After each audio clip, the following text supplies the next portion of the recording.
কিভাবে আপনি চেক করবেন আপনার মিমফাইতে কত কয়েন দিয়েছে। তো মিমফাই এয়ারড্রপে যাওয়ার পর প্লে অপশন দিয়ে প্রবেশ করবেন। তো একটু ওয়েট করবেন। ওয়েট করার পর এরকম ইন্টারফেস আসবে। তো ভিতরে ঢুকবেন। ঢোকার পর দেখবেন অটোমেটিক কিন্তু চলে এসেছে। তো আমার এই আইডিতে তো 119টা কয়েন দিয়েছে। তো আপনারা বুঝতেই পাচ্ছেন যে কি অবস্থা। সবাইকে এরকমই কয়েন দিয়েছে। যারা প্রিমিয়াম নিয়েছে হয়তো এরা 2000 1000 বেশি পেয়েছে, আর বাকি যারা প্রিমিয়াম ছাড়া কাজ করছে 500 700 সর্বোচ্চ গেলে 1000 কি পেয়েছে। তো বুঝতেই পারছেন যারা খরচ করছেন টাকা পয়সা, তো আপনাদের খরচের টাকা উঠছে বা উঠবে কি মনে হয় না।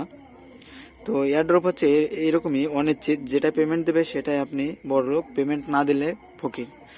ফকির না, ফ্রি আমরা এয়ারড্রপে কাজ করি, যা দেবে এটাই হচ্ছে বেশি। এখন কথা হচ্ছে তো তাদের এক্সচেঞ্জারগুলো কি। তো এই এক্সচেঞ্জার এখনো তো ক্লেম অফিসিয়াল, তো এটা ওকে সেট দেখাচ্ছে। তো ব্যাগে দেওয়ার পর তো ওরা হয়তো এক্সচেঞ্জার নিয়ে আসবে। তো এইখানে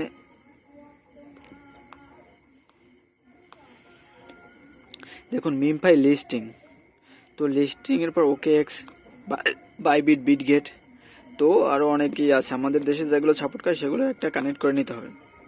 তো সেই প্রসেসটা পরের ভিডিওতে দেখিয়ে দেবো। অবশ্যই কমেন্ট করবেন যদি লাগে। আর কে কত কয়েন পেয়েছেন, খরচের টাকা উঠবে কিনা সেটা কমেন্ট করে যাবেন। ধন্যবাদ সবাইকে। এয়ারড্রপে কাজ করবেন কিন্তু টাকা বুঝে শুনে খরচ। কথা হলো একটা, এয়ারড্রপে কাজ করবেন, ফ্রিতে যেটা পাবেন ওইটা হচ্ছে বেশি। আর যদিও খরচ করেন 100% শিওর হয়ে বুঝে খরচ করবেন।